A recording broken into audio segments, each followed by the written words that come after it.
74 femenina de 78 años, con antecedentes mórbidos conocidos de cirrosis hepática por alcohol, acude a la emergencia por presentar mucho sueño, dificultad para despertarse y afectación del estado mental. La misma presenta niveles de hemoglobina disminuidos, amonio y urea elevados. ¿Con cuál complicación de su estado hepático está cursando esta paciente? B. Encefalopatía hepática. 1. No identificar la pista principal, el hallazgo guía. Es el error más crítico. Los examinadores siempre incluyen una pista clave que dirige hacia el diagnóstico correcto. En nuestro ejemplo, pista clave: alteración del estado mental y amonio elevado en un paciente cirrótico. Te distracte, urea elevada. Si te enfocas solo en la urea elevada y la insuficiencia hepática, puedes caer en la trampa de elegir síndrome hepatorrenal. Pero la urea, por sí sola, no explica el cuadro neurológico. El amonio sí. 2. No priorizar los datos clínicos.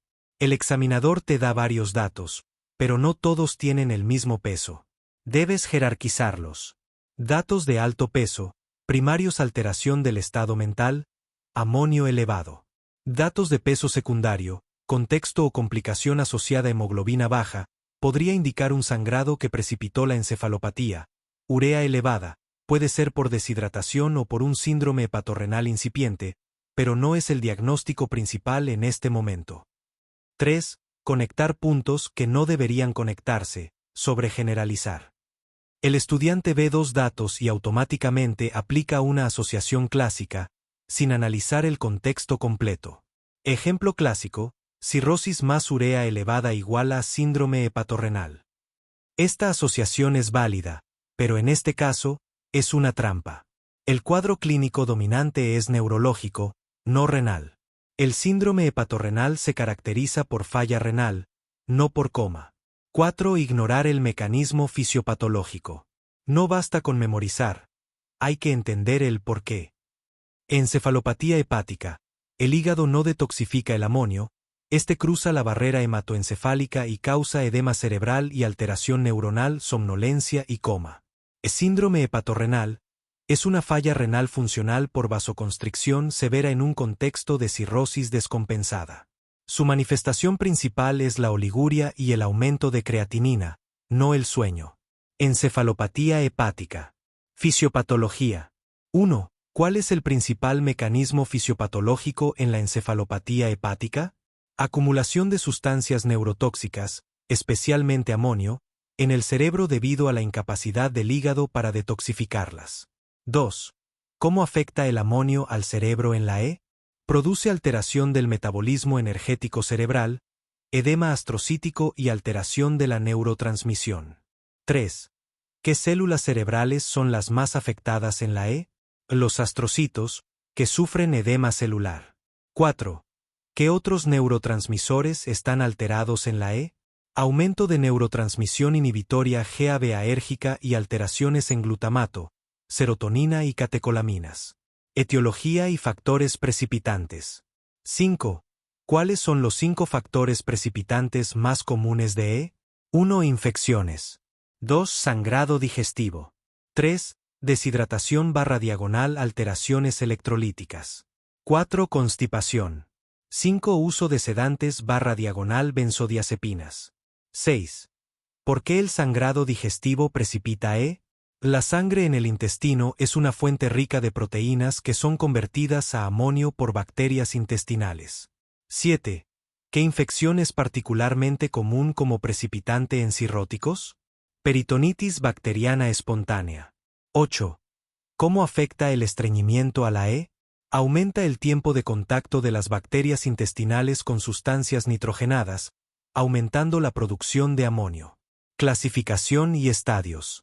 9. ¿Cuáles son los grados de E según Westhaven? Grado 0, normal. Grado 1, euforia / ansiedad, alteración sueño. Grado 2, letargia, desorientación. Grado 3, estupor, confusión marcada. Grado 4, coma. 10. ¿Qué es el flapping o asterixis? Temblor motor grueso e irregular de las manos al extender las muñecas, característico de E grados 1 a 2. 11. ¿En qué estadio desaparece la asterixis? En el estadio 4, debido a la profundidad del compromiso neurológico. Manifestaciones clínicas. 12. ¿Qué signo neurológico es característico pero no específico de E? Asterixis. 13. ¿Qué hallazgo en el examen físico puede sugerir E crónica? Fetor hepático, olor dulzón en el aliento. 14. ¿Qué alteraciones del sueño son típicas en E temprana? E inversión del patrón de sueño-vigilia. 15. ¿Qué alteraciones cognitivas se observan en E grado 2? Desorientación temporoespacial, cambios de personalidad, comportamiento inapropiado. Diagnóstico. 16. ¿Qué examen de laboratorio es más útil para confirmar E? Niveles de amonio en sangre venosa, aunque el diagnóstico es clínico. 17. ¿Qué debe descartarse siempre ante sospecha de E? De otras causas de alteración del estado mental, metabólicas, estructurales, infecciosas. 18. ¿Qué estudio de imágenes puede mostrar hallazgos en E? La RMN cerebral puede mostrar hiperintensidad en glóbulos pálidos en T1. 19. ¿Qué pruebas neuropsicológicas se usan para E mínima? Test de conexión de números, test de trazado, etc. Tratamiento. 20. ¿Cuál es el tratamiento de primera línea para E aguda? Lactulosa. 21. ¿Cuál es el mecanismo de acción de la lactulosa? Acidifica el contenido colónico, reduciendo la absorción de amonio y produciendo diarrea osmótica. 22. ¿Qué antibiótico se usa como segunda línea o alternativa? Rifaximina. 23. ¿Cuál es el mecanismo de acción de la rifaximina? Reduce la flora bacteriana productora de amonio en el intestino. 24. ¿Qué medidas nutricionales son importantes? Restricción proteica temporal, solo en fase aguda, luego reinstaurar 1 a 1.5 g/kg/diagonal día. 25. ¿Por qué se debe corregir la hipocalemia en E? La hipocalemia promueve la producción renal de amonio. Diagnóstico diferencial. 26. ¿Cómo se diferencia E de síndrome de Wernicke-Korsakoff? Wernicke tiene oftalmoplegia, ataxia y responde a tiamina. 27. ¿Cómo diferenciar E de encefalopatía urémica? La urémica tiene mioclonías, convulsiones y creatinina muy elevada. 28.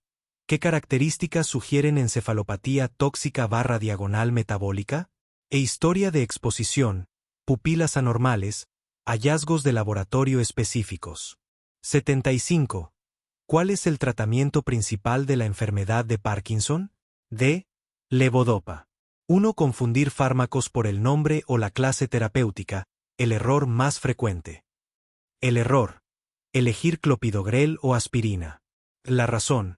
El estudiante asocia enfermedad neurológica o problema en ancianos con prevención de ACV. Confunde la patología, Parkinson es neurodegenerativo, con una patología vascular, donde sí se usan antiagregantes. ¿Cómo evitarlo? Agrupa por sistemas y enfermedades. Parkinson iguala sistema motor extrapiramidal. ACV iguala sistema vascular cerebral. Son categorías totalmente distintas. Memoriza los usos principales de los fármacos más comunes. Aspirina y clopidogrel son, ante todo, antiagregantes plaquetarios. 2. Confundir fármacos que siempre van juntos. El error. Elegir carbidopa en lugar de levodopa. La razón. El estudiante sabe que el tratamiento estándar es carbidopa/levodopa y recuerda vagamente el nombre carbidopa. No entiende la función específica de cada uno. ¿Cómo evitarlo? Pregúntate, ¿cuál es el principio activo? La sustancia que realmente trata la enfermedad es la levodopa, precursor de la dopamina. Entiende el rol de la carbidopa, es un adyuvante. Su única función es potenciar a la levodopa y reducir sus efectos secundarios. Por sí sola, la carbidopa no tiene efecto terapéutico sobre el Parkinson. Regla mnemotécnica, la levodopa es la líder, la que hace el trabajo. La carbidopa es la compañera que la ayuda. 3. Memorizar sin comprender la fisiopatología. El error, no poder descartar opciones incorrectas con seguridad. La razón, El estudiante se aprende de memoria Parkinson igual a levodopa, pero si se olvida, no puede razonar la respuesta. ¿Cómo evitarlo? Entiende la base. Parkinson igual a déficit de dopamina en la sustancia negra. Razonamiento lógico. 1. ¿Puedo dar dopamina directamente? No, porque no cruza la barrera hematoencefálica, BHE. 2. Entonces, ¿qué doy? Un precursor que sí cruce la BHE, levodopa. 3. ¿Qué problema tiene la levodopa? Se metaboliza mucho fuera del cerebro, así que la acompaño de un inhibidor de su metabolismo periférico, carbidopa. Guía de estudio, enfermedad de Parkinson. Subtema 1.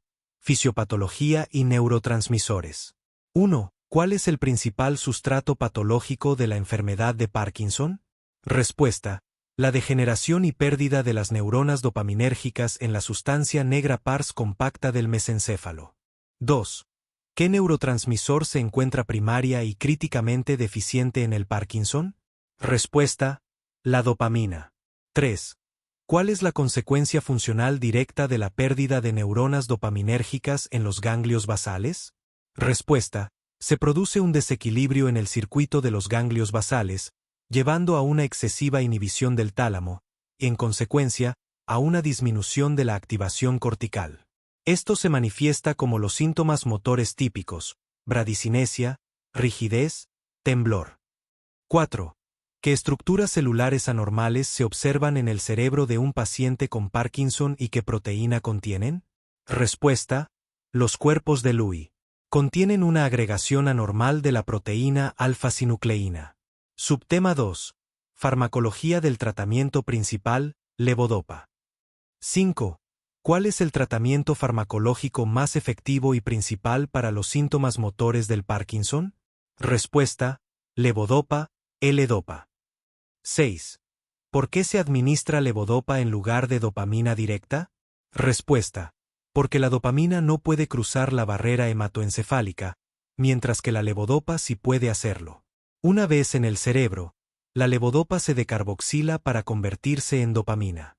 7. ¿Por qué la levodopa se formula casi siempre en combinación con carbidopa o benseracida? Respuesta. La carbidopa y la benseracida son inhibidores de la decarboxilasa periférica. Al bloquear la conversión periférica de levodopa en dopamina, aumentan la cantidad de levodopa que llega al cerebro y reducen drásticamente los efectos secundarios periféricos como las náuseas y los vómitos.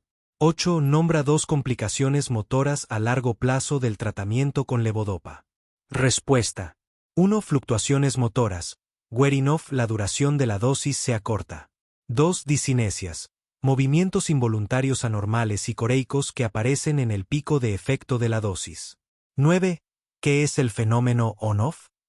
Respuesta. Son fluctuaciones motoras bruscas e impredecibles, donde el paciente pasa rápidamente de un estado móvil, on, a un estado inmóvil, off, sin relación directa con el momento de la toma de la medicación. Subtema 3. Otros fármacos y estrategias terapéuticas. 10. Además de la levodopa, nombra 3 clases de fármacos utilizados en el tratamiento del Parkinson. Respuesta. 1. Agonistas de la dopamina, EJ. Pramipexol, ropinirol.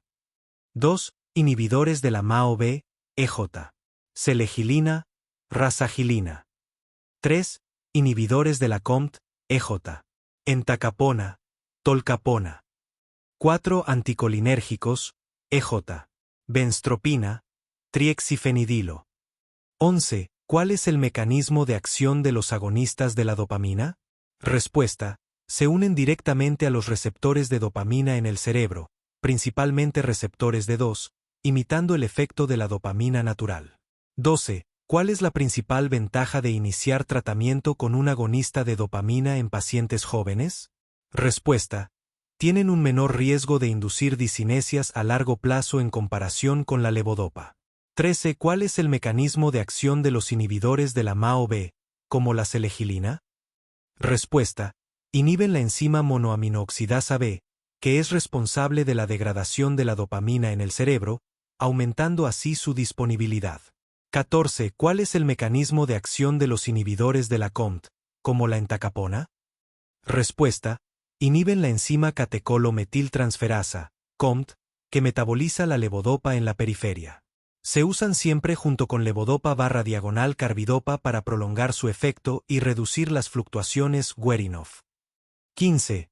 ¿En qué situaciones se prefieren los anticolinérgicos, como la benztropina? Respuesta: son especialmente útiles para controlar el temblor en pacientes jóvenes.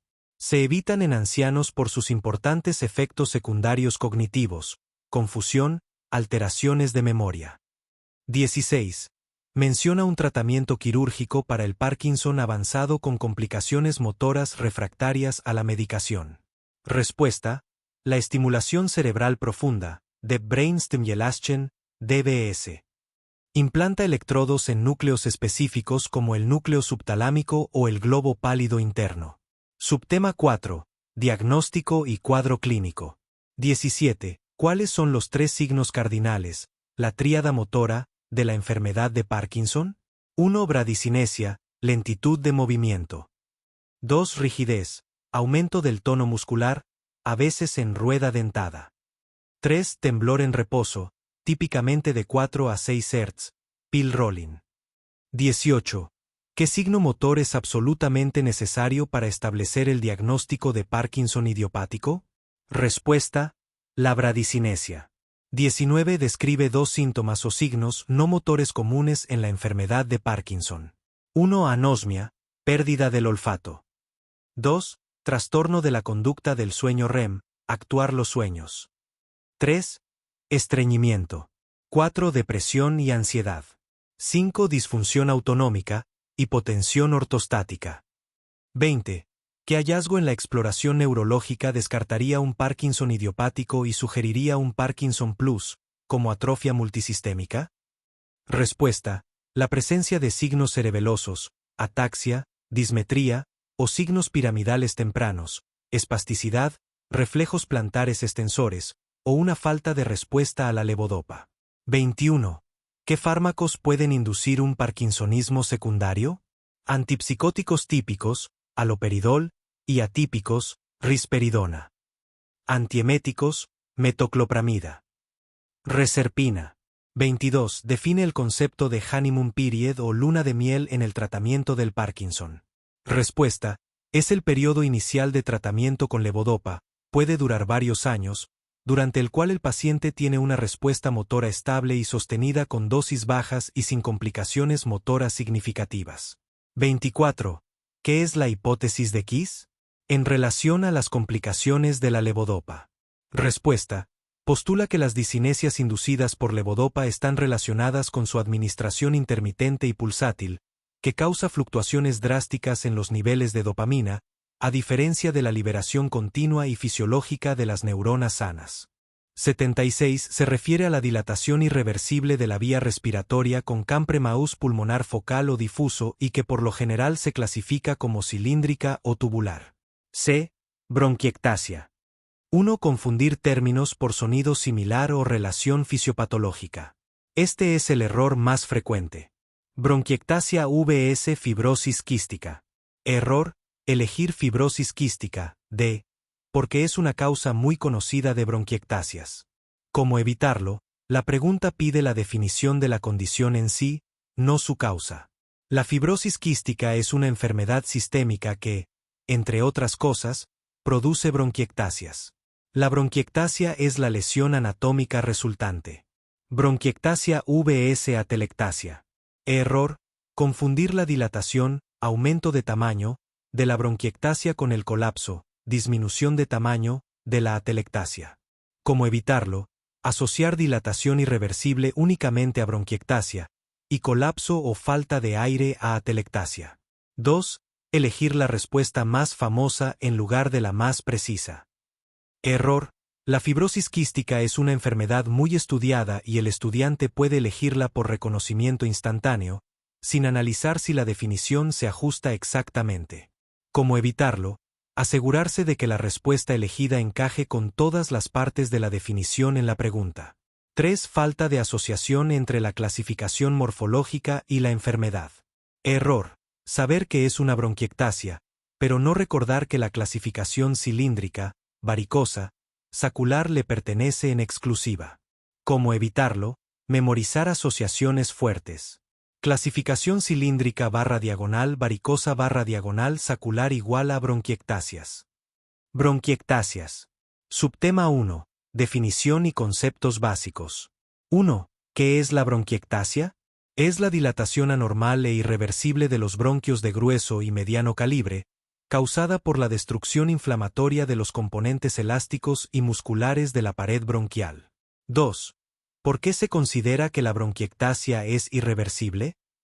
Porque el daño estructural a la pared bronquial, pérdida de cartílago, músculo liso y tejido elástico, es permanente y no puede revertirse. 3. Nombra la característica fisiopatológica principal que diferencia a la bronquiectasia del asma. Bronquiectasia. Dilatación irreversible de los bronquios. Asma. Constricción reversible de las vías aéreas, aunque en el remodelado crónico puede haber cierto componente fijo. Subtema 2. Clasificación morfológica, por imágenes. 4. ¿Cuáles son los 3 tipos morfológicos principales de bronquiectasias y cómo se visualizan en la TAC de tórax? 1. Cilíndricas o tubulares. Dilatación uniforme de los bronquios, sin estrechamiento distal. En la TAC se ve el signo del anillo de sello, bronquio más grande que el vaso acompañante, y las vías de tren. 2. Varicosas. Dilatación irregular con constricciones intercaladas, similar a una vena varicosa. 3. Quísticas o saculares. Dilataciones quísticas progresivas hacia la periferia, formando racimos de quistes. 5. ¿Qué signo radiológico en la TAC de tórax es característico de las bronquiectasias cilíndricas?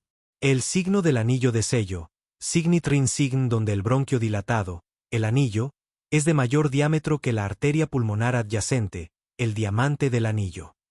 6. ¿Qué patrón morfológico se asocia típicamente a casos más graves y avanzados de bronquiectasias? Las bronquiectasias quísticas o saculares. Subtema 3. Etiología y fisiopatología. 7. Menciona las 3 causas más comunes de bronquiectasias en adultos. 1. Secuelas de una infección grave previa, por ejemplo, neumonía, tuberculosis, tosferina. 2. Fibrosis quística, principal causa genética. 3. Discinesia ciliar primaria, síndrome de Cartagener. 8. ¿Cuál es el mecanismo fisiopatológico central en el desarrollo de la mayoría de las bronquiectasias? El círculo vicioso de Cole, una agresión inicial, por ejemplo, infección, genera inflamación crónica y daño estructural de la vía aérea, lo que altera el aclaramiento mucociliar, provocando retención de secreciones y colonización / diagonal infección bacteriana crónica, lo que perpetúa y amplifica la inflamación y el daño. 9. ¿Qué síndrome se caracteriza por la tríada de situs inversus, bronquiectasias y sinusitis crónica? Síndrome de Cartagener, que es un subtipo de la discinesia ciliar primaria. 10. ¿Por qué la fibrosis quística es una causa tan importante de bronquiectasias? Por la mutación en el gen CFTR, que produce un moco anormalmente espeso y viscoso. Esto altera drásticamente el aclaramiento mucociliar, predisponiendo a infecciones recurrentes y desencadenando el círculo vicioso de inflamación y destrucción bronquial. 11. Además de las infecciones, menciona 2 causas no infecciosas de bronquiectasias. Aspiración crónica, por ejemplo, por trastornos de la deglución. Enfermedades autoinmunes / diagonal reumáticas, por ejemplo, artritis reumatoide, enfermedad de Crohn. Déficit de alfa-1 antitripsina. Obstrucción bronquial, por tumor, cuerpo extraño. Subtema 4. Manifestaciones clínicas. 12. ¿Cuáles son los 3 síntomas clásicos o tríada de la bronquiectasia? 1. Tos crónica productiva, es el síntoma cardinal. 2. Producción copiosa de esputo purulento, especialmente en las mañanas o con cambios posturales. 3. Hemoptisis, desde estrías de sangre hasta hemorragia masiva. 13. ¿Por qué los pacientes con bronquiectasia suelen tener una tos productiva matutina especialmente abundante? Por la acumulación de secreciones durante la noche debido al decúbito, que al levantarse se movilizan con los cambios posturales y la gravedad, desencadenando la tos y la expectoración. 14. ¿Qué hallazgo en la auscultación pulmonar es muy sugestivo de bronquiectasias? Estertores crepitantes o roncus localizados y persistentes en el área afectada, que pueden aclararse ligeramente con la tos. 15. ¿Qué complicación potencialmente mortal puede presentarse en casos avanzados de bronquiectasias? Hemoptisis masiva, generalmente por la erosión de vasos bronquiales hipertróficos en las paredes dañadas. Subtema 5. Diagnóstico y estudios complementarios. 16. ¿Cuál es el estudio de elección, gold standard, para confirmar el diagnóstico y evaluar la extensión de las bronquiectasias? La tomografía computarizada, TAC, de tórax de alta resolución, CAR. 17. ¿Qué prueba de función pulmonar, espirometría, se espera encontrar típicamente en un paciente con bronquiectasias? Un patrón obstructivo irreversible, disminución del FEV1/FVC. En casos avanzados puede haber un componente restrictivo mixto. 18 menciona dos objetivos principales del cultivo de esputo en el manejo de un paciente con bronquiectasias. 1. Identificar microorganismos para guiar la terapia antibiótica durante las agudizaciones. 2. Detectar colonización crónica, por ejemplo, con Pseudomonas aeruginosa, que se asocia a un peor pronóstico. 19. En un paciente joven con bronquiectasias de causa no clara, ¿qué estudios etiológicos deben considerarse? Prueba del sudor o genética para fibrosis quística. Biopsia de mucosa nasal o estudio de movilidad espermática para disinesia ciliar primaria. Niveles séricos de alfa-1 antitripsina. Subtema 6. Tratamiento y manejo. 20. ¿Cuál es la piedra angular del tratamiento de mantenimiento, no farmacológico, en las bronquiectasias? La kinesioterapia respiratoria, o fisioterapia, para el drenaje de secreciones. Técnicas como el drenaje postural, la expiración lenta con la glotis abierta, ELPR/TOT, y dispositivos de presión expiratoria positiva, PEP-Flutter/a capella. 21. ¿Cuál es el objetivo principal del tratamiento de mantenimiento? Romper el círculo vicioso de Cole mediante la mejora del aclaramiento de secreciones, controlando la inflamación y previniendo las agudizaciones infecciosas. 22. Menciona dos fármacos o grupos de fármacos utilizados para mejorar el aclaramiento mucociliar en la fibrosis quística y que pueden usarse en otras bronquiectasias. Agentes mucolíticos/despegantes como la dornasa alfa, denasa recombinante, y la N-acetilcisteína. 23. ¿En qué situaciones está indicado el uso de antibióticos en un paciente con bronquiectasias? Durante una agudización, aumento de tos, disnea, volumen o purulencia del esputo. Como tratamiento supresor crónico, por ejemplo, macrólidos en dosis bajas, en pacientes seleccionados con agudizaciones frecuentes, por sus efectos antiinflamatorios. Para erradicar una colonización inicial por Pseudomonas aeruginosa. 77. Enfermedad caracterizada por la destrucción y ensanchamiento de los alveolos pulmonares con agrandamiento del espacio aéreo. C. Enfisema. A. Bronquitis crónica. El mecanismo fisiopatológico. La lesión principal ocurre en las vías aéreas, bronquios, no en los alvéolos. Hay una hiperplasia e hipertrofia de las glándulas mucosas y un engrosamiento de la pared bronquial por inflamación crónica. Consecuencia anatómica. El diámetro de los bronquios se reduce. No hay destrucción alveolar. Consecuencia funcional. El principal problema es la hipersecreción de moco y la obstrucción de la vía aérea, lo que causa tos productiva crónica, la famosa tos de fumador. B. Bronquitis aguda. Se trata de una inflamación temporal y autolimitada de los bronquios, casi siempre de origen infeccioso, vírico o bacteriano. No hay ningún componente de destrucción estructural o cambio permanente en el parénquima pulmonar. D. Atelectasia. Esta es la opción antagónica al enfisema. El mecanismo fisiopatológico consiste en el colapso o falta de aire de una parte del pulmón. Los alvéolos se desinflan, no se agrandan. Consecuencia anatómica. El espacio aéreo se reduce o desaparece, no se agranda. Enfisema pulmonar. Fisiopatología y definición. 1. ¿Qué es el enfisema pulmonar? Enfermedad pulmonar obstructiva crónica caracterizada por la destrucción irreversible de las paredes alveolares y ensanchamiento permanente de los espacios aéreos distales a los bronquiolos terminales. 2. ¿Cuál es el hallazgo anatomopatológico fundamental en el enfisema? Destrucción de los tabiques alveolares con coalescencia de alvéolos formando espacios aéreos anormalmente grandes. 3. ¿Qué ocurre con la relación ventilación/diagonal-perfusión, V/Q, en el enfisema? Aumenta la relación V/Q debido a que la destrucción alveolar produce espacios con buena ventilación pero pobre perfusión. 4. ¿Cómo se afecta la retracción elástica pulmonar en el enfisema? Disminuye significativamente debido a la destrucción de las fibras elásticas del parénquima pulmonar. 5. ¿Qué mecanismo fisiopatológico explica la hiperinsuflación pulmonar en el enfisema? Pérdida de retracción elástica que impide el vaciamiento aéreo completo durante la expiración, llevando a atrapamiento aéreo. Etiología y factores de riesgo. 6. ¿Cuál es la principal causa de enfisema? Tabaquismo, responsable del 80 a 90% de los casos. 7. ¿Qué deficiencia genética se asocia al desarrollo de enfisema en personas no fumadoras? Déficit de alfa-1 antitripsina, inhibidor de la proteasa. 8.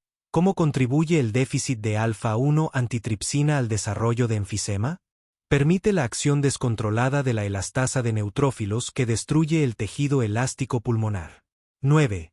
¿Qué otros factores ambientales pueden causar enfisema? Exposición laboral a polvos orgánicos/inorgánicos, contaminación atmosférica, humo de leña. 10.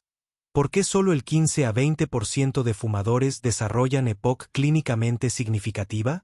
Existe susceptibilidad genética individual que determina el desarrollo de la enfermedad. Características clínicas. 11. ¿Cuál es el síntoma cardinal del enfisema? Disnea progresiva, inicialmente de esfuerzo y luego en reposo. 12. ¿Cómo se describe la disnea en el enfisema? Disnea con respiración trabajosa o disnea con esfuerzo para exhalar. 13. ¿Qué características tiene la tos en el enfisema puro? Generalmente es seca o con escaso esputo mucoide, a diferencia de la bronquitis crónica. 14. ¿Qué hallazgo en la inspección sugiere enfisema avanzado? Tórax en tonel, uso de músculos accesorios respiratorios, respiración con labios fruncidos. 15. ¿Qué es la respiración con labios fruncidos y por qué la realizan estos pacientes? Técnica que crea presión positiva al exhalar, previniendo el colapso de vías aéreas y mejorando el vaciamiento alveolar. Diagnóstico y clasificación. 16. ¿Qué muestra la espirometría en el enfisema? Patrón obstructivo. Disminución del FEV1/FVC 0.7, con reducción del FEV1. 17. ¿Cómo se afectan los volúmenes pulmonares en el enfisema? Aumento del volumen residual, VR, y de la capacidad pulmonar total, CPT. 18. ¿Qué hallazgos radiológicos son característicos del enfisema? Hiperinsuflación pulmonar, aplanamiento diafragmático, aumento del espacio aéreo retroesternal, bullas. 19. ¿Cómo se clasifica el enfisema según su localización anatómica?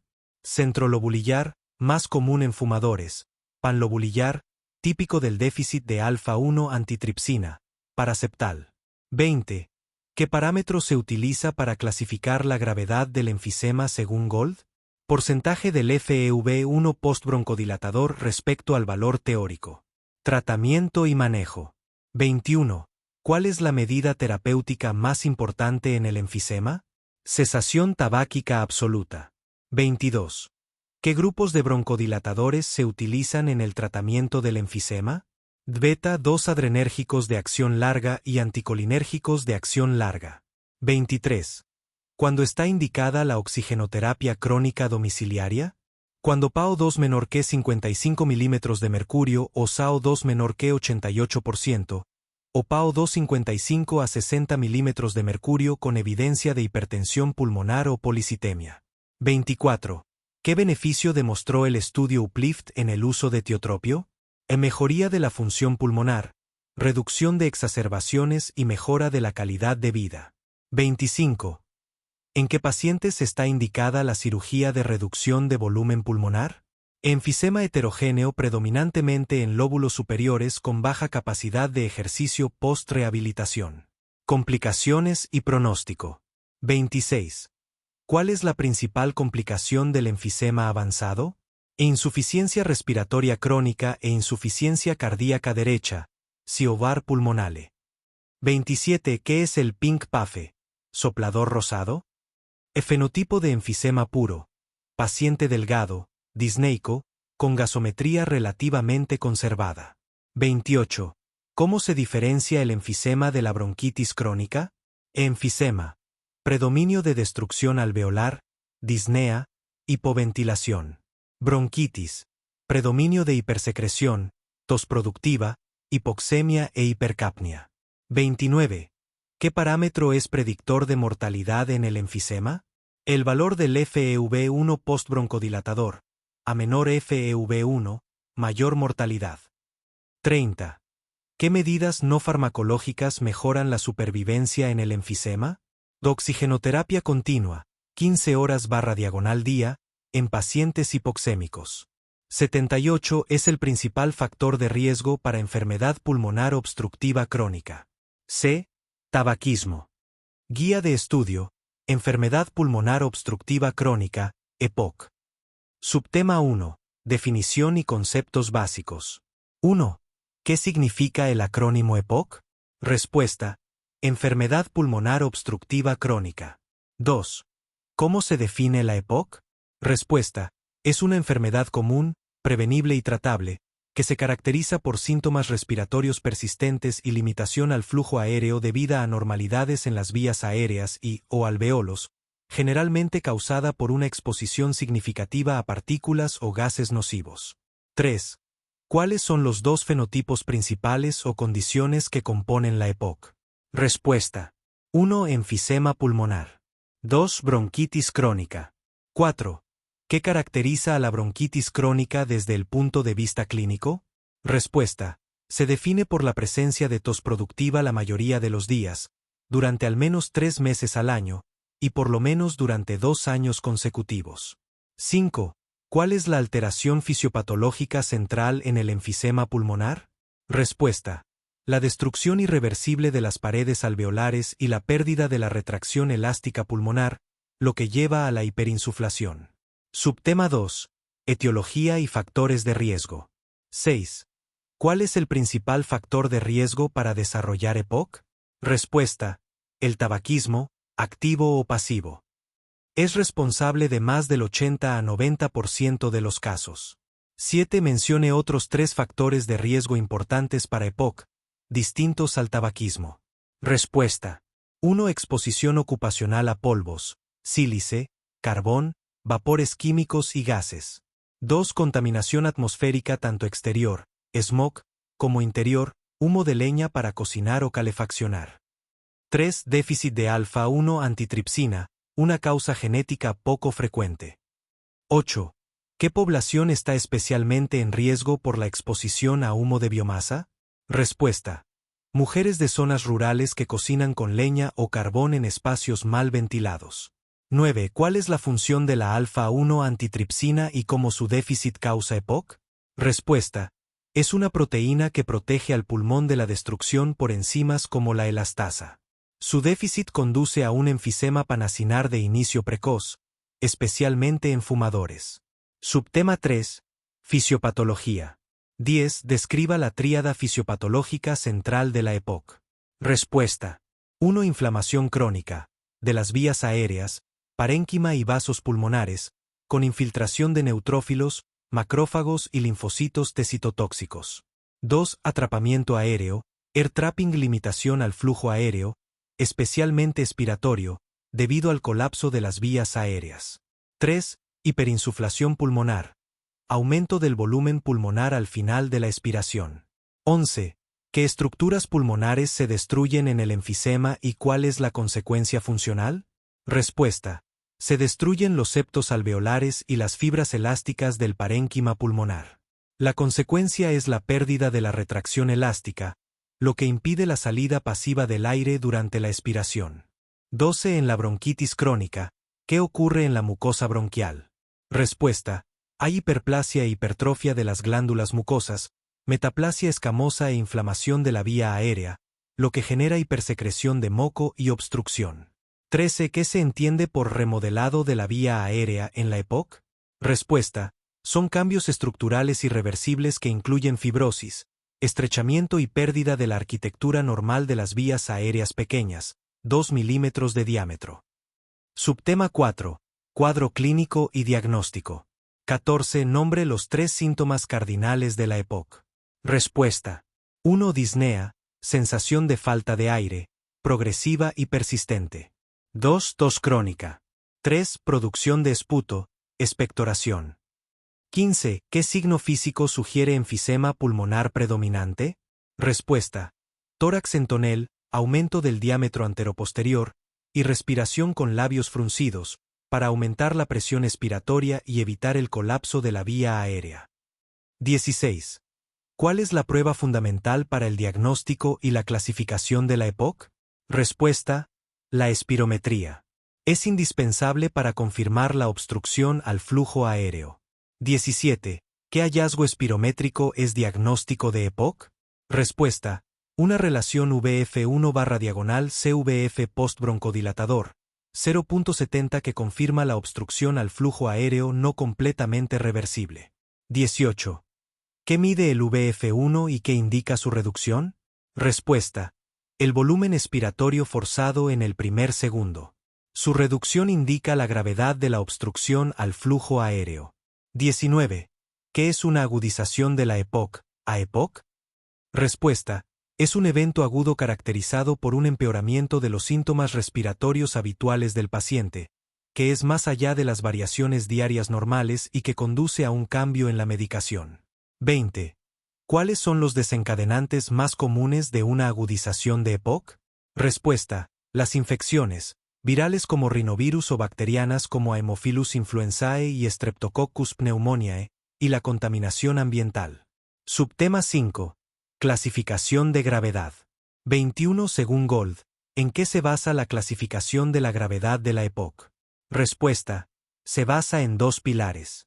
1. Grado de obstrucción, espirométrica según el VF1 postbroncodilatador, por ciento del valor teórico. 2. Síntomas y riesgo de agudizaciones, utilizando cuestionarios como el MMRC, disnea, OCAT, síntomas en general, y el historial de agudizaciones. 22.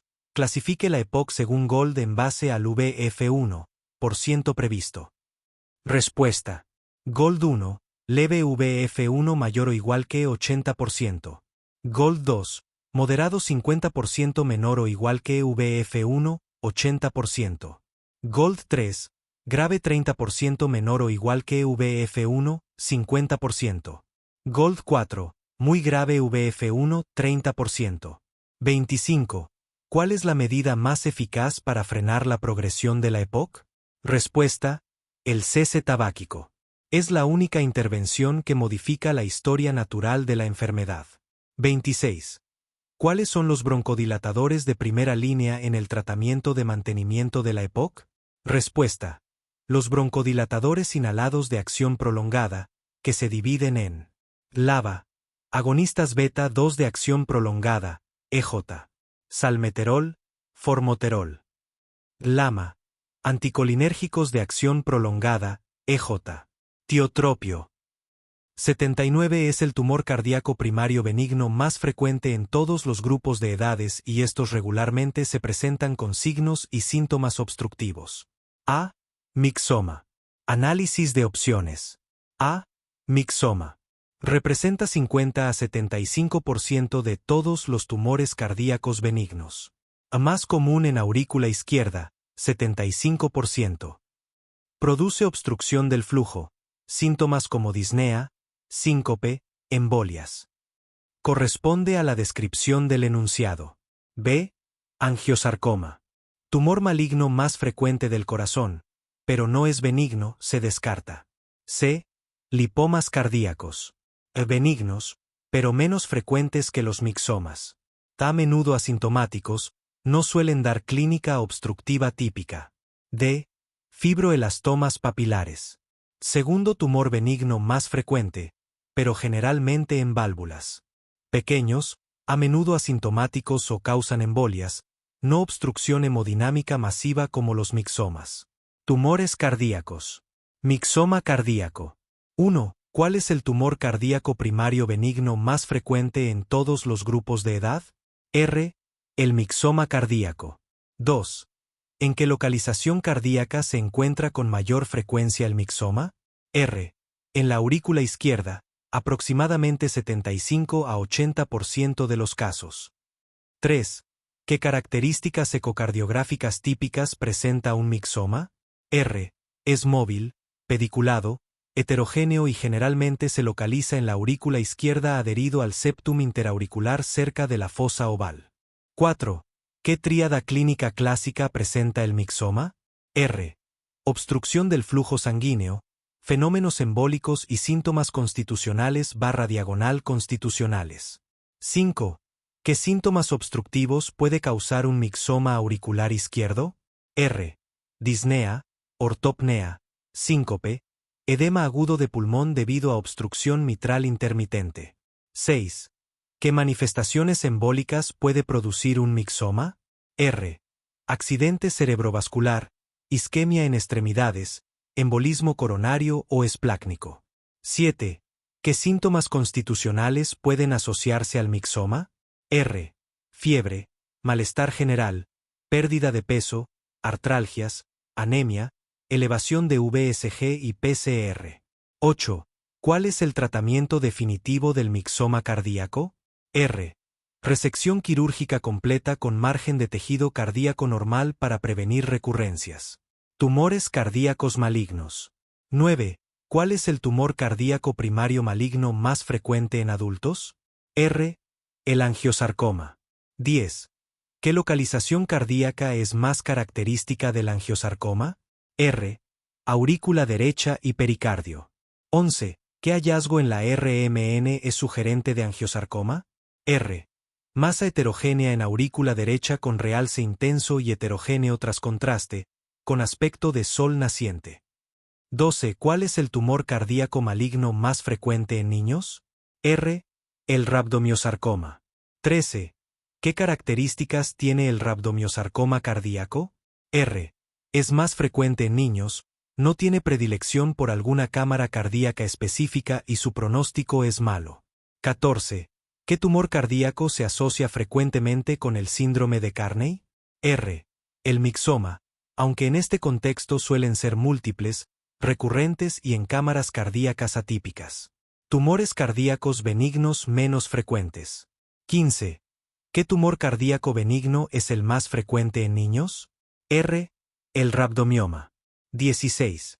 ¿Qué asociación tiene el rhabdomioma cardíaco? R. Con la esclerosis tuberosa en aproximadamente 50 a 80% de los casos. 17. ¿Cuál es la evolución natural típica del rhabdomioma en niños? R. Suele regresar espontáneamente con el tiempo. 18. ¿Qué tumor cardíaco benigno se caracteriza por su localización valvular? R. El fibroelastoma papilar. 19. ¿En qué válvula se localiza con mayor frecuencia el fibroelastoma papilar? R. En la válvula aórtica, seguida de la válvula mitral. 20. ¿Por qué es clínicamente importante el fibroelastoma papilar a pesar de su pequeño tamaño? R. Por su alto potencial embólico, pudiendo causar accidentes cerebrovasculares, ataques isquémicos transitorios o embolismo coronario. 21. ¿Qué características ecocardiográficas tiene el fibroelastoma papilar? R. Masa pequeña, 1 a 1.5 centímetros, pediculada, móvil, homogénea, con bordes irregulares en el lecho o anémona de mar. 22. ¿Qué tumor cardíaco se caracteriza por contener pelo, dientes o grasa? R. El teratoma, generalmente en pericardio. 23. ¿Dónde se localizan típicamente los lipomas cardíacos? R. Pueden ser intracavitarios, más frecuentes en aurícula izquierda, o intramurales, septum interauricular. Diagnóstico diferencial. 24. ¿Qué entidad no tumoral puede simular un mixoma en la aurícula izquierda? R. El trombo auricular izquierdo, especialmente en pacientes con estenosis mitral o fibrilación auricular. 25. ¿Cómo se puede diferenciar un trombo de un tumor en la RMC? R. El trombo no se realza con contraste y suele ser hipointenso en secuencias T2, mientras que los tumores suelen realzarse. 26. ¿Qué hallazgo ecocardiográfico ayuda a diferenciar un mixoma de un trombo? R. El mixoma suele ser pediculado, móvil y heterogéneo, mientras que el trombo suele ser más homogéneo, sésil y asociado a cardiopatía predisponente. 27. ¿Qué masa benigna puede simular un tumor maligno por su rápido crecimiento? R. El hematoma intramural o el quiste hidatídico roto. Complicaciones. 28. ¿Qué complicación es más frecuente en el fibroelastoma papilar? R. Embolismo sistémico o cerebral. 29. ¿Qué complicación es característica de los tumores localizados en ventrículo derecho? R. Obstrucción del tracto de salida del ventrículo derecho, que puede causar disnea, síncope o muerte súbita. 30. ¿Qué arritmias pueden provocar los tumores cardíacos? R. Fibrilación auricular, bloqueos auriculoventriculares, taquicardias ventriculares, dependiendo de la localización del tumor. 31. ¿Qué síndrome puede producir un tumor que infiltra el pericardio? R. Taponamiento cardíaco o pericarditis constrictiva. 32. ¿Cuál es el tratamiento de elección para los tumores cardíacos primarios benignos sintomáticos? R. Resección quirúrgica completa. 33. ¿Cuál es el manejo de los rhabdomiomas en niños asintomáticos? R. Conducta expectante, ya que frecuentemente regresan espontáneamente. 80. ¿Cuál de las siguientes es la manifestación extraarticular más común de la espondilitis anquilosante? A. Uveitis anterior aguda. 1. Generalizar entre enfermedades reumáticas. Error. Aplicar manifestaciones de una enfermedad reumática a otra. Ejemplo. Si la pregunta fuera sobre artritis reumatoide, la opción de fibrosis pulmonar, B, ganaría mucho peso. En el lupus eritematoso sistémico, la afectación renal sería primordial. Confundir estas entidades es un error frecuente. Conclusión. Es vital diferenciar el perfil de manifestaciones extraarticulares de cada enfermedad reumática. Crear mapas mentales por enfermedad. Para cada entidad, como la espondilitis anquilosante, ten un mapa mental claro. Manifestaciones articulares principales. Sacroileitis, dolor lumbar inflamatorio. Manifestación extraarticular más común. Uveitis anterior aguda. Otras manifestaciones extraarticulares, menos comunes: afectación cardíaca, aortitis, bloqueo, pulmonar, fibrosis, renal, y nefropatía. Guía de repaso. Espondilitis anquilosante. 1. Conceptos básicos y epidemiología. 1. ¿Qué es la espondilitis anquilosante? Enfermedad inflamatoria crónica que afecta principalmente al esqueleto axial, articulaciones sacroilíacas y columna, causando dolor, rigidez y potencial fusión vertebral, anquilosis. 2. ¿Qué población tiene mayor riesgo de desarrollar espondilitis anquilosante? Hombres jóvenes, 20 a 40 años, con una relación hombre-mujer de aproximadamente 2-3, 1. 3. ¿Cuál es el principal marcador genético asociado a la espondilitis anquilosante? EOLA B27, presente en 90% de los pacientes, especialmente en poblaciones caucásicas. 4. ¿La espondilitis anquilosante es más común en personas con EOLA B27 positivo? Sí, aunque no todos los portadores de EOLA B27 desarrollan la enfermedad, se necesitan otros factores. 2. Fisiopatología. 5. ¿Qué mecanismo patogénico se asocia a la espondilitis anquilosante?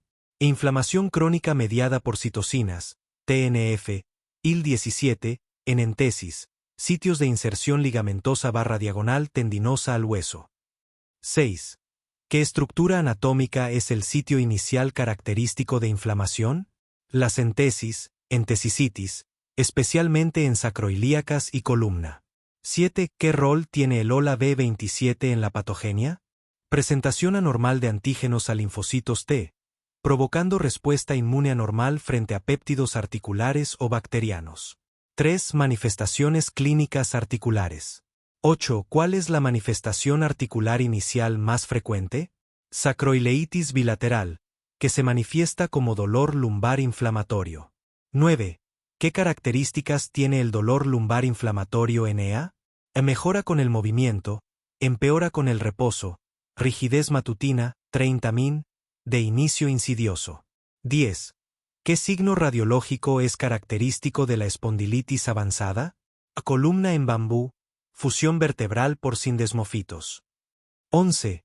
¿Qué articulaciones periféricas se afectan con mayor frecuencia? Caderas, hombros y rodillas, artritis asimétrica. 12. ¿Qué es la entesicitis y cuáles son los sitios comunes? Inflamación de las inserciones de tendones / diagonal ligamentos. Sitios: Aquiles, fascia plantar, tuberosidad tibial.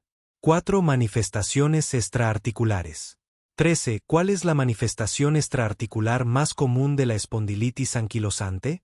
Uveitis anterior aguda, iridociclitis. 14. ¿Qué síntomas produce la uveitis anterior aguda? Ojo rojo, dolor, fotofobia y visión borrosa, generalmente unilateral y recurrente. 15. ¿Qué complicación cardiovascular puede presentarse en EA? Insuficiencia aórtica, bloqueo cardíaco, conducción AV y cardiomiopatía. 16. ¿Qué alteración pulmonar se asocia a EA avanzada? Fibrosis pulmonar apical, que puede complicarse con aspergiloma. 17. ¿Qué manifestación neurológica puede ocurrir por complicaciones de la EA? Síndrome de cauda equina, raro, por compresión de raíces nerviosas. 18. ¿Existe asociación con enfermedad inflamatoria intestinal? Sí, hasta 10% de pacientes tienen colitis microscópica o enfermedad de Crohn asociada. 5. Diagnóstico. 19. ¿Cuáles son los criterios modificados de Nueva York para EA? Dolor lumbar inflamatorio mayor o igual que 3 meses y limitación de movilidad lumbar y limitación de expansión torácica y sacroileitis en radiografía. 20. ¿Qué hallazgo en radiografía simple de sacroilíacas es diagnóstico? Sacroileitis bilateral con erosiones, esclerosis y eventual anquilosis. 21.